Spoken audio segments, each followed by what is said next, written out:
menjadi tradisi tahunan di Indonesia. Namun gempuran pandemi COVID-19 memaksa masyarakat untuk menunda tradisi ini selama 2 tahun. Kini, kerinduan akan kampung halaman terbayar sudah. Lebih dari 85 juta pemudik akhirnya bisa pulang kampung dan bertemu dengan sanak keluarga. Kisah haru juga suka riuh mewarnai perayaan Idul Fitri 1443 Hijriah.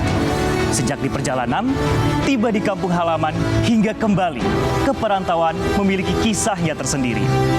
Kami beruntung jadi bagian dari perjalanan mudik tahun ini. Tak hanya memberikan informasi, tetapi juga dapat merayakan Idul Fitri bersama para pemudik. Dan kini, kami hadirkan kisah suka dan duka selama mudik 2022 selama 1 jam ke depan bersama saya, Francisco Donasiano. Dan tentu saja saya, Niputu Trisnanda, dalam program Catatan Jurnalis Pulang Kampung Melepas Rindu. Gak, suruh ke sana semua, suruh ke sana kita ngantri.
Dua tahun sudah masyarakat tidak bisa melakukan perjalanan mudik karena pandemi COVID-19. Betul, Sisko. Putu mengawali liputan mudik di tahun ini. Bagaimana perasaannya? Cerita dong ke kita. Kalau ditanya perasaan yang pasti campur aduk ya.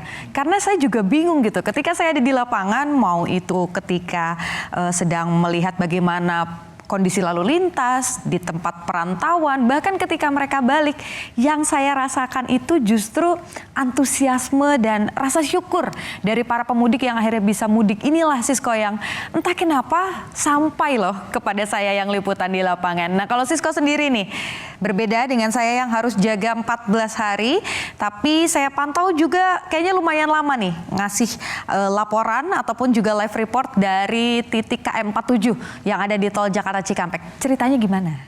Yang pasti tanpa persiapan, diperpanjang waktu liputannya, tapi itu yang justru jadi tantangan tersendiri buat seorang jurnalis. Kita harus segera siap, 24 jam, on point, melaporkan berita kepada masyarakat agar aman dan juga selamat sampai ke tempat tujuan. Oke, tahan dulu Sisko, jangan semuanya diceritain. Sekarang kita lihat dulu proses peliputan tim mudik aman dan sehat Kompas TV saat dilepas oleh pemimpin redaksi Kompas TV Rosiana Silalahi bersama dengan Menteri Perhubungan Budi Karya Sumadi serta Kakor Lantas Polri Irjen Firman Santiabudi. Pemerintah telah menetapkan cuti bersama Idul Fitri, yaitu pada 29 April, 4, 5, dan 6 Mei 2022.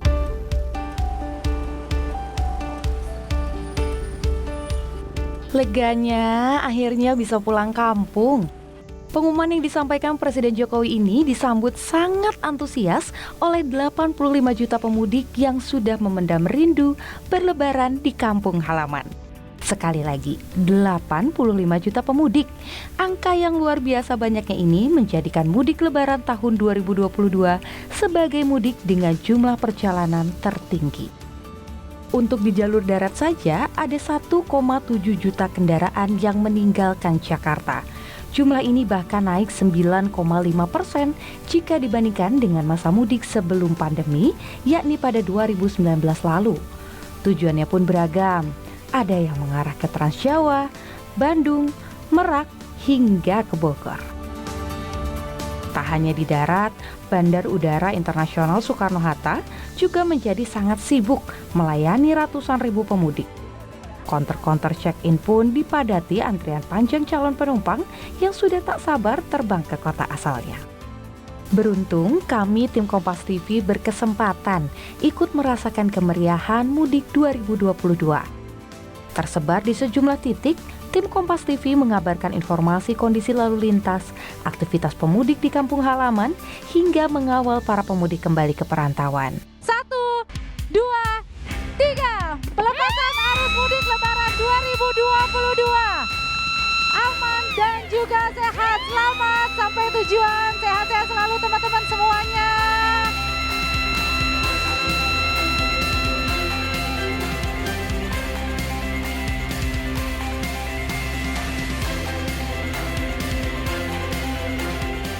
Panas matahari, rasa kantuk, hingga rindu akan rumah harus kami tahan demi menyampaikan informasi kepada masyarakat.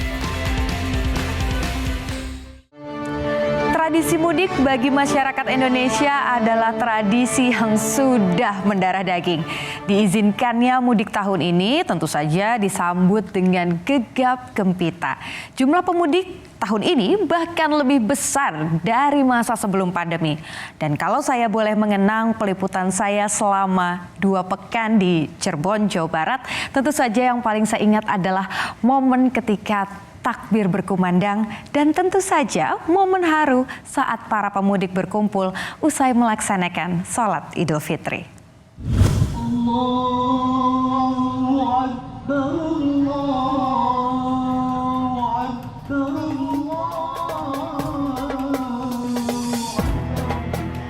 Suasana seperti inilah yang paling dirindukan para pemudik.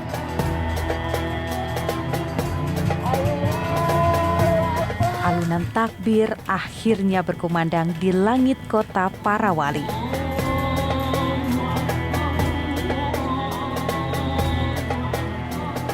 Jika selama 2 tahun sebelumnya alunan takbir hanya bisa dikumandangkan dari masing-masing rumah, kini masyarakat bisa turun ke jalan dan bersantai bersama keluarga menikmati keriuhan yang ada di alun-alun kota. Masih dalam suasana pandemi, saya ingat betul bagaimana masyarakat yang berkumpul di alun-alun kota begitu patuh menjaga protokol kesehatan. Masker adalah hal wajib yang harus digunakan semua orang. Dalam liputan saya di Cirebon, saya bertemu keluarga Muhammad Nasir. Momen pulang kampung kali ini dipilih Nasir dan keluarganya dengan menghabiskan malam takbir di alun-alun kota Cirebon. Kegiatan bersuah foto pun tentu tak dilewatkannya bersama para kerabat. Kan sempat kena macet nggak sih Pak? Iya, kena macet, cuma kebetulan kami nggak terlalu parah sepertinya ya, karena Jakarta Cirebon kemarin sekitar 6 jam ya. Jadi macetnya sebelum Cikampek ya. Ibu Dian, identik kalau Lebaran makan opor. Kira-kira udah masak belum nih Bu buat besok? Udah dimasakin mertua. Iya, alhamdulillah ya. Kebahagiaan tak berhenti di malam takbir. Pagi menyingsing, saatnya umat berkumpul beribadah sholat Id merayakan hari kemenangan. Setelah sebulan lamanya menahan haus dan juga lapar.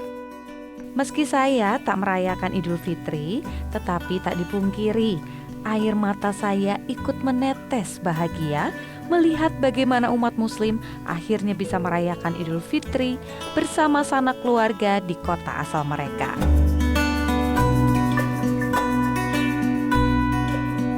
Saya juga berkesempatan berbincang dengan Dea, salah satu pemudik asal Jakarta yang katanya sudah menyiapkan THR untuk ponakan-ponakannya. Udah disiapin belum THR-nya buat adik-adiknya nih? Alhamdulillah udah, karena biasanya setiap tahun pasti ditagih gitu ya, jadi udah harus prepare deh gitu dari jauh-jauh hari gitu. Atau jangan-jangan THR-nya jadi triple karena ini akhirnya baru bisa mudik setelah 2 tahun kemarin nggak mudik? Harapannya begitu, tapi kayaknya udah deh 1 kali aja. Tentu saja tak hanya Nasir dan Dea yang merasakan kegembiraan pada Lebaran tahun ini. jutaan pemudik di tanah air juga merasakan sukacita yang sama karena rindu berkumpul dengan sanak keluarga akhirnya terwujud. Sungguh, ini adalah Idul Fitri yang paling bersejarah setelah Indonesia dan juga dunia mengalami pandemi COVID-19 yang tak pernah terbayang sebelumnya.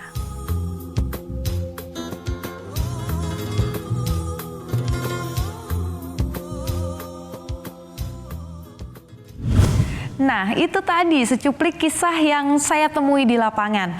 Jumlah pemudik yang mencatat sejarah terbanyak jadi pekerjaan rumah yang sungguh berat. Bagaimana perjalanan para pemudik, terutama yang melalui jalan darat, tidak terhambat terlalu lama? Saya mencatat hambatan demi hambatan itu bisa terurai karena hadirnya petugas polisi di lapangan yang mengawal jalur mudik. Salah satunya adalah tim urai yang bertugas memecah antrian kendaraan dan mengatur rekayasa lalu lintas. Tidak hanya itu, kesigapan petugas Jasa Marga juga memberi sumbangan yang tentu saja tidak kecil. Mereka membantu para pengemudi agar bisa bertransaksi dengan cepat di setiap gardu tol. 2 hari sebelumnya ada 560.000 lebih kendaraan yang sudah melintas. Kalau ada pertanyaan siapa sosok yang paling cepat saat ada antrean di jalur arteri dan jalur tol?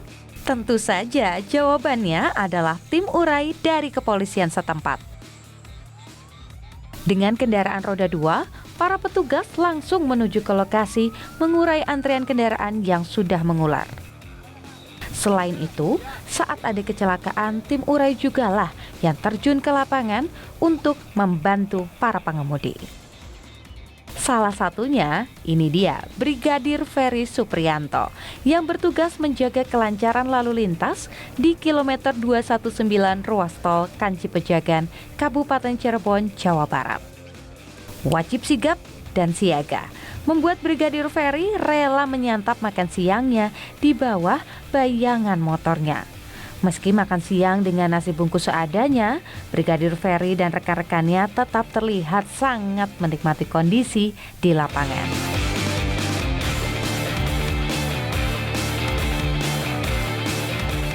Nah, kalau yang satu ini pejuang mudik dari petugas Jasa Marga. Mereka ini sangat berjasa, khususnya bagi pengemudi yang mengalami gangguan pada kartu e-tolnya. Yap, para petugas mobile reader Jasa Marga inilah yang sudah dilengkapi dengan alat khusus untuk membaca kartu e-tol yang tak bisa terbaca atau mengalami kendala, seperti kurangnya saldo di dalam kartu elektronik. Kehadiran mereka sangat ampuh mengurangi antrian di gardu tol. Mereka adalah contoh dari banyak sekali petugas lainnya yang bertugas siang dan malam tanpa henti, tidak bisa mudik, demi masyarakat Indonesia bisa pulang kampung dengan aman dan juga nyaman. Mudik Lebaran 2022 mencatatkan rekor jumlah kendaraan dan penumpang terbanyak dibandingkan mudik di masa sebelum pandemi COVID-19.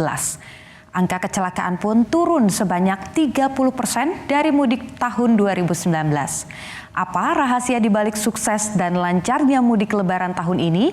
Kita tanyakan langsung ke Kakor Lantas Polri Irjen Pol Firman Santiabudi yang sudah bergabung bersama kita malam hari ini. Selamat malam Pak Firman. Terima kasih sudah bergabung di program Catatan Jurnalis Kompas TV malam hari ini. Pak, banyak yang memberikan apresiasi terkait dengan kelancaran mudik di tahun ini. Sebetulnya kalau dari catatan Pak Firman sendiri, apa saja catatan penting yang kemudian Bapak temukan di lapangan? Terima kasih Mbak. Jadi kayaknya banyak loh memang ditanya soal catatan, tapi setidaknya saya boleh sampaikan mungkin ada 5 hal penting yang menjadi catatan. Yang pertama, kami merencanakan atau mengadakan kegiatan pengamanan itu kita laksanakan secara lebih dini.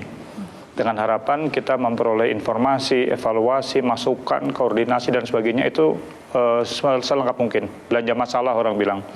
Yang kedua, kami bersepakat bahwa masyarakatlah nanti akan paling menentukan karena masyarakat sesungguhnya di lalu lintas itu adalah pemain, mereka langsung peserta di situ yang akan menentukan kapan dia mau berhenti, kapan mereka akan berjalan cepat, kapan mereka akan berbelok. Sebetulnya kita membantu memastikan mereka sampai di tempat tujuan dengan aman. Yang ketiga, kita dalam menentukan cara-cara bertindak teknis dan taktis di lapangan menggunakan angka-angka, menggunakan situasi-situasi yang sangat dinamis. Dan itu kita laksanakan dengan ketangkap segeraan, dengan komunikasi yang baik, itu bisa menjadi terrealisasi. Kemudian yang keempat, jujur saja, peran media sangat menentukan di sini. Kemarin kami terbantu dengan bagaimana mengkomunikasikan satu informasi cara bertindak dalam waktu yang bersamaan secara masif kepada masyarakat adalah peran media. Yang terakhir, kalau kami bersampaikan adalah kolaborasi atau komitmen bersama kita, seluruh perangkat yang akan melayani masyarakat pada saat akan mudik itu bekerja sama, saling bertukar informasi, dan terus dari jam ke jam mengikuti perkembangan tentang situasi di jalan. Itu 5 yang kami catat yang paling penting. Yang lain banyak lagi tentunya apresiasi kami kepada seluruh petugas di lapangan, apresiasi kepada masyarakat itu sendiri, apresiasi kepada stakeholder dan seluruhnya, pimpinan yang terus mengontrol, mengawasi, memberikan support, masukan kepada saat kami berada di jalan juga itu seringkali kami dapatkan. Saya kira itu, Mbak. Tapi ada nggak sih Pak, dari semua yang sudah direncanakan, ada hal yang ternyata tidak terduga ketika di lapangan saat proses pengawalan dan juga pengamanan selama arus mudik di 2022 ini? Ya, yang tercatat itu ketika selesai hari Lebaran, ternyata jumlah arus masyarakat yang akan ke arah timur waktu itu ke arah Jawa masih terus mengalir. Nah, ini yang menjadi catatan kita bahwa kita tidak hanya berhenti kepada H+1 atau hari Lebaran saja, karena kita menghitung ketika mereka melewati masa hari Lebaran terus mengalir ke arah timur, kita memikirkan kembalinya berarti lebih banyak dari yang kita lepas kemarin. Nah, ini menjadi catatan yang harus kita hadapi. Selain itu, yang lainnya saya kira alhamdulillah apa yang disampaikan, apa yang diberikan masukan-masukan dari pimpinan, semua kita antisipasi. Dari mulai kita merencanakan tanggal 28 Agustus puncak, Bapak Presiden sendiri langsung memerintahkan menghitung berangkat lebih awal. Kita juga menyarankan sampai kemarin berangkat untuk pulang kembalinya dengan anak sekolah ditunda. Ini kan seluruhnya bergerak secara dinamis juga, Mbak. Oke, Pak Firman, ini satu lagi tadi sudah disampaikan terkait dengan arus dari arah Jawa Tengah menuju ke Jakarta, kemudian dari Jakarta menuju ke Jawa Tengah di jalur tol ini juga masih padat kan ya Pak, bahkan setelah perayaan Lebaran. Dan sistem one way ini juga jadi salah satu kunci. Kebetulan kemarin saya dapat kesempatan untuk mengawal nih langsung di jalanan, dan betul tidak sampai 30 menit ternyata ketika diberikan atau diberlakukan sistem one way, langsung jalanannya bisa kembali terurai kemacetannya. Nah, tapi ada nggak sih Pak catatan ataupun juga evaluasi terkait dengan penerapan sistem one way ini? Karena untuk beberapa waktu juga sempat terjadi antrian ya di jalur arteri ketika one way ini diterapkan. Nah, memang ada catatan di sana. Saya katakan sejak awal, saya bilang mohon maaf apabila pada saat one way nanti diterapkan pasti ada ruas-ruas jalan yang menerima beban lebih banyak. Masyarakat akan terhambat. Tapi sekali lagi, ini untuk memastikan pergantian antara mereka yang berangkat ke timur waktu itu bisa berjalan dengan lancar, dan selebihnya nanti ke arah yang barat kita akan carikan slot, kalau boleh saya katakan seperti itu, pada saat situasi agak memungkinkan kita buka. Dan itu kemarin kita laksanakan, kita menyebutnya dengan merelaksasi arah dari Cipularang waktu itu ke Jakarta yang sempat agak ramai, tapi itu juga kita evaluasi hari berikutnya dengan kecepatan informasi, kepatuhan masyarakat, tidak menunggu di gate tol. Mereka kita buka relaksasi dari arah timur waktu itu ke barat, sehingga pada saat dari barat ke timur untuk relaksasi mereka pada saat arus balik. Nah, sehingga kemarin pada saat sampai menjelang kami selesaikan penutupan arus balik, tekanan tanda kutip dari Kerawang, dari Bekasi, dari Kalimalang yang kemarin sempat agak padat itu mulai terurai juga. Inilah kami yang katakan tadi sangat dinamis tadi, slot mana yang bisa kita pakai untuk memastikan cara bertindak yang paling sedikit menimbulkan satu bentuk kerugian tanda kutip bagi masyarakat yang ada di jalan. Kita mencoba mengatur menyeimbangkan seluruhnya secara berdasarkan angka-angka. Kami koordinasi terus dengan Jasa Marga. Mana yang padat, mana yang sedang senggang.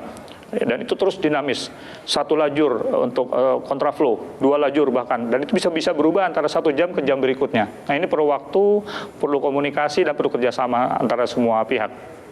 Oke, baik. Dan tadi saya juga ingat bahwa kebijakan-kebijakan ini sifatnya dinamis ya Pak Firman.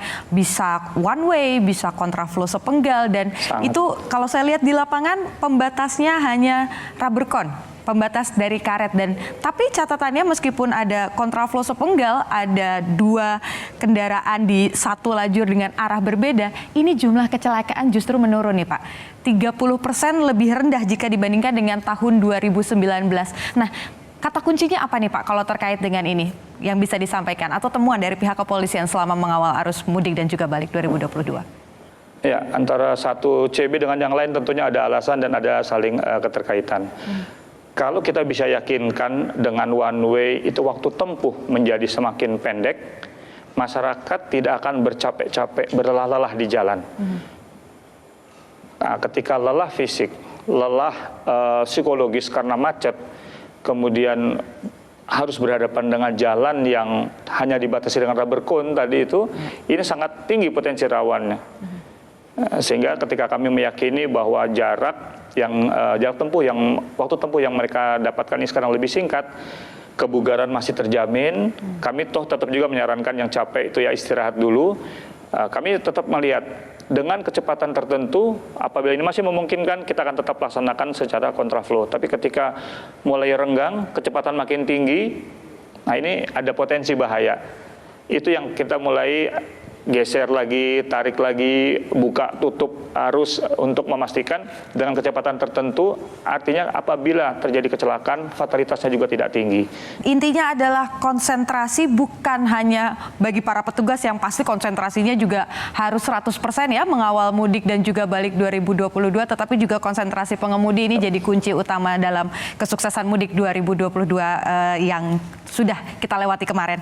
Terima kasih banyak Pak Firman untuk waktunya di Kompas TV. Apresiasi kami tentu saja sangat besar kepada jajaran Kakor Lantas dan juga pihak kepolisian yang sudah ikut membantu mengawal bagaimana kemudian rasa rindu yang dibawa dari kota perantauan akhirnya bisa sampai ke kampung halaman dengan aman dan juga sehat ya Pak ya. Terima kasih, selamat malam Pak Firman atas waktunya untuk Kompas TV. Enggak, suruh ke sana semua, suruh ke sana kita ngantri.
Kembali di catatan jurnalis, pulang kampung melepas rindu. Bersama saya, Francisco Donasiano. 28 April 2022 diprediksi jadi hari pertama puncak arus mudik. Ini jadi waktu yang ditunggu-tunggu, sekaligus mencemaskan. Bagaimana tidak? Ini jadi momen di mana masyarakat berbondong-bondong pulang ke kampung halaman. Akses jalur udara dan laut bisa terpantau karena masyarakat harus membeli tiket. Tapi bagaimana mereka yang memilih jalan darat dengan kendaraan pribadi? Kilometer 47 tol Jakarta Cikampek ini menjadi saksi bisu perjuangan para perantau untuk melepas rindu ke kampung halaman.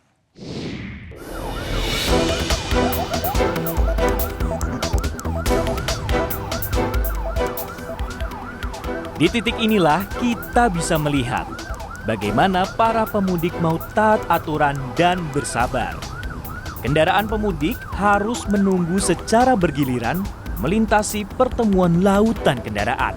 di jalur tol layang Sheikh Muhammad bin Zayed MBZ dengan jalur tol Jakarta Cikampek. Meski kebijakan one way dan kontraflow sudah diberlakukan, tetap saja masih banyak pengendara yang nekat membuka pembatas jalan. Sungguh, tindakan yang sangat membahayakan banyak orang. Seakan tak peduli dengan kemacetan yang ditimbulkan, bahkan nyawa pun bisa terancam. Para pengemudi ini seenaknya berputar balik di jalan bebas hambatan. Ini adalah contoh bagaimana sering dari kita hanya memikirkan diri sendiri dan masa bodoh dengan keselamatan sesama lainnya.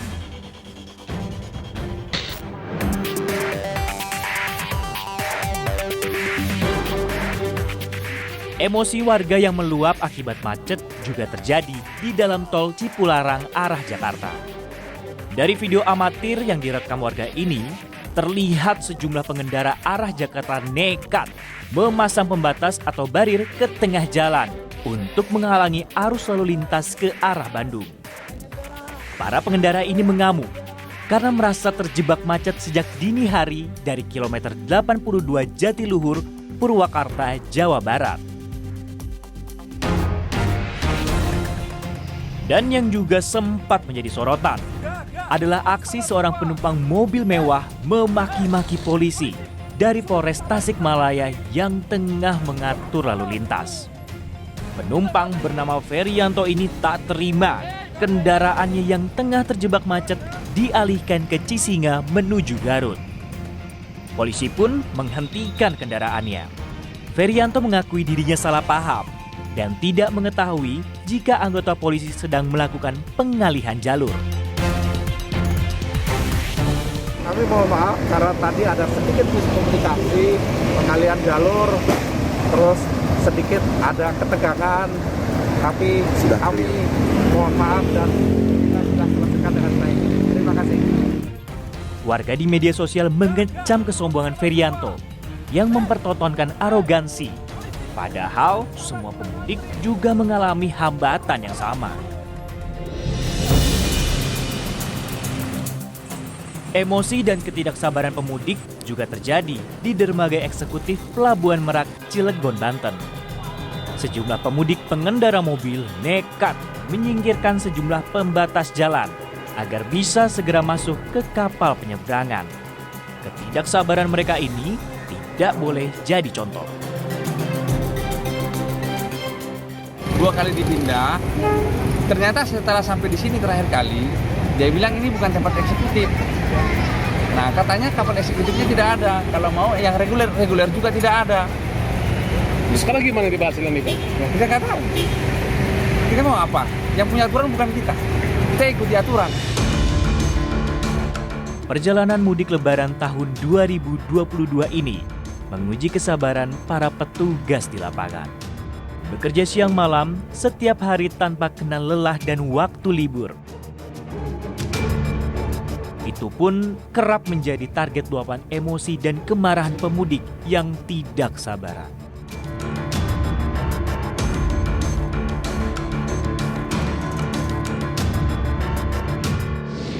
Saudara, pertemuan arus lalu lintas di tol Jakarta Cikampek kilometer 47 juga memiliki cerita tersendiri bagi para pemudik. Kali ini soal menahan urusan ke toilet.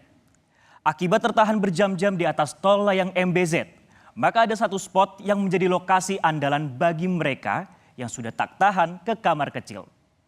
Selain itu, bahu jalan tol kerap menjadi pelampiasan pemudik yang lelah saat rest area sudah penuh.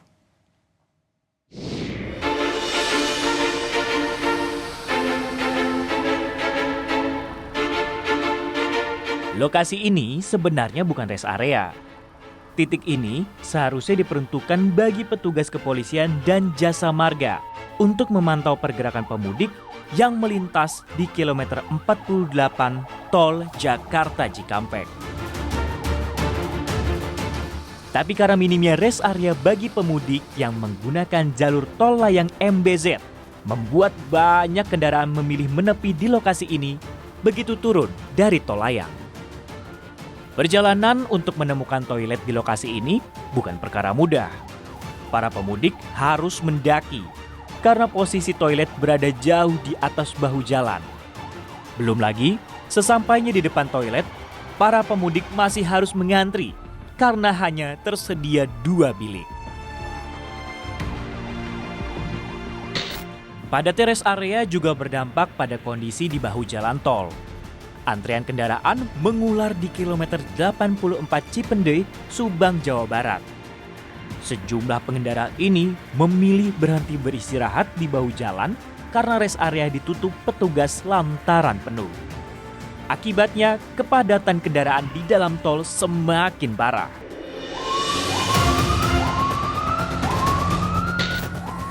Rest area masih menjadi salah satu sumber kemacetan arus kendaraan. Permasalahan bukan hanya muncul dari pemudik, namun ada juga pedagang asongan yang harus ditertibkan karena nekat berjualan di bahu jalan.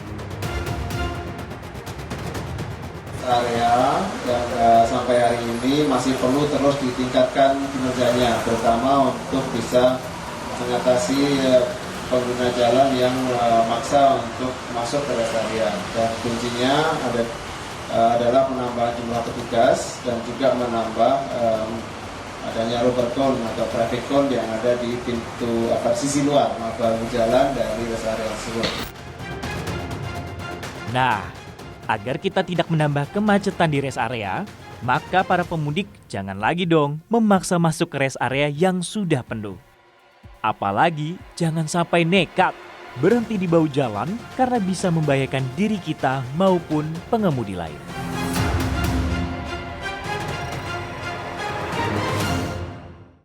Kami, jurnalis Kompas TV, tidak hanya melaporkan kondisi terkini di titik-titik pantau mudik 2022. Tapi kami juga punya cerita sendiri ya Put, di balik peliputan yang dilakukan di tahun ini. Apa aja Put? Benar, liputan mudik punya cerita tersendiri bagi kami. Saya 14 hari di lapangan, wah pokoknya ceritanya banyak banget. Tapi yang pasti yaitu momen haru, momen syukur itu yang ngena banget nih di prosesnya selama saya liputan gitu. Nah tapi sebenarnya ceritanya kayaknya bukan dari saya sendiri deh Sisko. Tapi dari rekan saya yang dari tadi juga menemani di sebelah kiri ini juga ada nih cerita tersendiri. Iya kan? Saya punya buktinya nih. Kalau Francisco Donasiano ini sempat liputan ataupun juga menjaga kondisi lalu lintas, mengecek bagaimana kondisi lalu lintas di kilometer 47 tol Jakarta Cikampek dan bajunya nggak pernah ganti. Saya punya buktinya, jangan dibantah dulu, namanya wartawan pasti punya bukti kan ya. Ini dia buktinya. 28 April 2022, bajunya hijau. Menuju ke arah Jakarta. Sehingga bagi masyarakat, kemudian khususnya kendaraan pribadi itu bisa menggunakan jalur tersebut, Glenis dan juga saudara. Khususnya dari kilometer 28 April, backgroundnya sudah gelap, kemejanya masih hijau. Kalau kami pantau sejumlah kendaraan pribadi ataupun kendaraan pengangkut, mestinya untuk sudah ganti tanggalnya, bajunya masih belum juga ganti. Malam tadi, namun nyatanya karena adanya peningkatan volume kendaraan, biasanya kemudian akhirnya baru ganti ketika background sudah gelap dan tanggal juga sudah ganti. Ini ceritanya gimana sih? Masyarakat ataupun jumlah volume kendaraan kemudian yang melintas. Jadi Putu, walaupun baju gak ganti-ganti, warna kulitnya udah ganti nih kena panas matahari ya. Tapi bajunya sebenarnya udah dibawa saat perjalanan. Tapi bayangkan, kena kontraflow drivernya, dikeluarkan di Cikampek lewat arteri Karawang. Macetnya sampai 6 jam, baru bisa ganti baju malam hari. Jadi kebayangkan, tapi justru dengan adanya informasi ini bisa disampaikan ke masyarakat bahwa tidak hanya di tol Jakarta Cikampek, kilometer 47 saja yang ramai, padat oleh kendaraan. Tapi di jalur arteri pun juga dipadati oleh para pemudik. Tentunya ini yang juga menjadi catatan juga sebenarnya Putu. Nah, tapi masalah keluarga Putu. Keluarga Putu juga lebih menarik ini. Bisa-bisanya ketemu di jalan tol. Coba cerita dulu gimana. Atau enggak kita lihat dulu deh cuplikannya seperti apa. 14 hari saya berkesempatan untuk melaporkan situasi terkini tentang arus mudik dan juga arus balik di jalur utara Pulau Jawa. Beragam hal saya laporkan. Mulai dari kondisi lalu lintas, aktivitas para pemudik, hingga kuliner lezat khas kota Cirebon. Tapi siapa sangka ternyata di sela-sela peliputan saya justru bertemu dengan keluarga saya yang juga akan pulang kampung. Halo Sobat Kompas TV, saya Niputu Trisnanda, salah satu reporter yang bertugas pada Mudik 2022. Nah, jadi tahun ini saya berkesempatan untuk bisa meliput dan juga melaporkan secara langsung bagaimana kondisi lalu lintas yang ada di Gerbang Tol Palimanan, tepatnya di Kabupaten Cirebon di KM 188. Tapi terlepas dari semua proses liputan yang saya lakukan, ternyata hari ini ada hal yang mengejutkan. Ternyata bukan hanya warga Indonesia saja yang saya liput dan menjadi bagian dari para pemudik, tapi ada keluarga saya juga yang ikut mudik di tahun 2022 ini. Assalamualaikum. Halo dong, halo dong. Halo. Selamat siang. Oke, nih Pak, namanya siapa Pak? Nama saya Iwayan Bambang Sutrisno. Iwayan Bambang Sutrisno, ya bapak saya sendiri ya, Anda ya. Meski kali ini lagi-lagi tak bisa ikut mudik ke Solo untuk bertemu dengan Eyang Uti, tetapi obrolan santai yang berhasil saya rekam ternyata cukup mengobati rindu dan juga jadi bekal sebagai penguat selama proses peliputan. Ini saya juga dibekelin satu bantal buat liputan di Palimanan, biar selain jadi obat selain jadi obat pelepas rindu, tapi juga biar gak sakit leher ya Bunda ya di tol Palimanan ini. Dadah, hati-hati ya di jalan. Dadah. Putu, kita klarifikasi nih. Di Oke. video yang viral di media sosial, 4 juta penonton di kanal YouTube Kompas TV. Ini settingan atau enggak? Yang pasti jawabannya adalah enggak. Karena video itu saya bikin secara spontan, mumpung ketemu dengan keluarga dan ketika juga saya lagi bekerja. Jadi saya bikin spontan dan tiba-tiba viral. Dan Itu aja kemudian ditiru dan diparodikan. Berarti ini tandanya kamu sukses banget sih. Mencuri perhatian penonton Indonesia. Terima kasih Francisco. Tapi ada kisah menarik lagi nggak sih Put? Soal TikTok lainnya? Kalau soal TikTok ada sih. Saya berkesempatan untuk akhirnya bisa ngajak Pak Menteri Perhubungan nih, Pak Budi Karya Sumadi bersama dengan rombongannya untuk bikin TikTok. Nah ini nih, saya juga punya cuplikan TikToknya kalau Sisko mau lihat. Mr. Meth, you know how we do. Se acabó.